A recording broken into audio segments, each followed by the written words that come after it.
Tyler Smith is one step closer to obtaining his prosthetic leg thanks to the World Pediatric Program.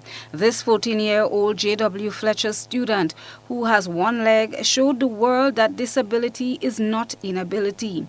Tyler Smith's story first aired on GBN last year with a follow-up earlier this year, and those stories caught the attention of officials at the World Pediatric Program. They have decided to provide Tyler with the right prosthetic leg that he so requires for more comfortable mobility. In an exclusive interview with WPP representative in Grenada, Marva Primus Joseph, she says the first part of Tyler's procedure should have already taken place. However, they are looking to accommodate him as early as Wednesday this week. Did see your the interview you did with Tyler when for the last I'm not sure, some months ago. So in this case, WPP is aware of the situation where he needs a prosthetic leg, and we are presently making arrangement for him to go to St. Lucia, to obtain that care. Tyler is required to make 2 trips to St. Lucia. Mrs. Primus Joseph explains the procedure. So the first trip is to go and to get his measurement for the prosthetic leg. He will return to Grenada, and when the leg is ready, he have to return again to St. Lucia to get proper fitting, to make sure it's fitting and everything is fine, and then he's on his way.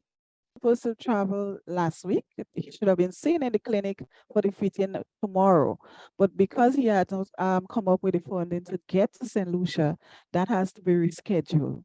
So we looking possible to let him leave Grenada on Wednesday, preferable, and to return next Wednesday, or if not this Wednesday, then Saturday coming. He should be at least going to St. Vincent to get that fitting, because with the WPP already covering the cost of the prosthetic leg, Tyler's family will have to come up with enough funds to cover airfare, accommodation in St. Lucia, ground transportation, etc. on both occasions. Educator at the J.W. Fletcher School, Glenn Alexander, will be accompanying Tyler on his trip to the Caribbean island.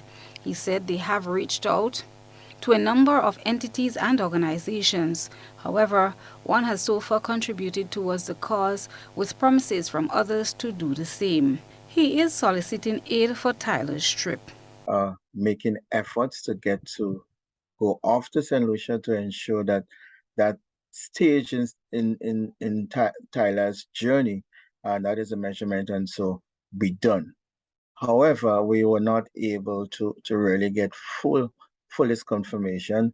I can only speak to the Returning Nationals, that is an organization based in St. Andrew, who have pledged a sum to assist. But that, based on the Constitution, and so that will not cover what we have, what we need to get there to ensure that we have that process. It entails the airfare in the main to get there. I have been checking the flights to and from St. Lucia, and it is in the main approximately like in terms of the flight. I know it's with a particular airline. It's around 350 US. Here's what you can do if you wish to contribute to Tyler's cause. You can reach out to Tyler's teacher, Mr. Glenn Alexander, or to me, the Marva Primus Joseph. My email address is mprimusjoseph@worldpediatricproject.org. Contact me at 405-9700. Christlina John, GBN News.